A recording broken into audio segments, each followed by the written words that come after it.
ফ্রান্সকে হারিয়ে বিশ্বকাপের ফাইনালে স্পেন, আর সেই জয়ের সবচেয়ে উজ্জ্বল নাম লামিন ইয়ামাল। মাত্র ১৯ বছর বয়স, অথচ এই বয়সেই পুরো একটি জাতীয় দলের আক্রমণের প্রধান ভরসা। বিশ্বকাপের সেমিফাইনালের মতো মঞ্চেও যেন চাপ বলে কিছু নেই তার অভিধানে। বড় ম্যাচ যত বড়, লামিনের উপস্থিতিও ততটাই উজ্জ্বল। ভাবুন তো, ১৫ বছর বয়সে বার্সেলোনার হয়ে অভিষেক, ১৬ বছরে নিয়মিত একাদশের খেলোয়াড় এবং ইউরো জয়, ১৭ বছর বয়সে বিশ্বের সেরাদের সঙ্গে সমান তালে লড়াই, ১৮ বছরেই বার্সেলোনার কিংবদন্তি ১০ নম্বর জার্সি, ব্যালন ডি'অর র্যাঙ্কিংয়ে দ্বিতীয়, আর এখন ১৯ বছর পূর্ণ হওয়ার আগেই বিশ্বকাপের ফাইনালে নিজের দেশকে তুলে আনার অন্যতম নায়ক।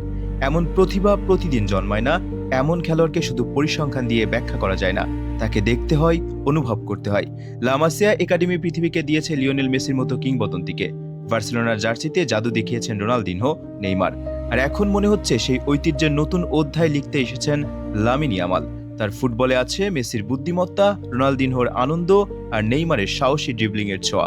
তবে সবচেয়ে বড় বিষয়, তিনি কারো ছায়া হয়ে থাকতে আসেননি, তিনি নিজের গল্প লিখতে এসেছেন।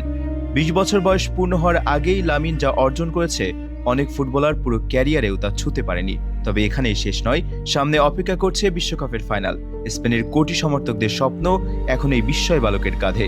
অন্যরা বিস্ময় সৃষ্টি করে, লামিন ইয়ামাল নিজেই এক বিস্ময়, আর ফুটবল বিশ্ব হয়তো এখন দেখছে আরেকটি কিংবদন্তির জন্ম।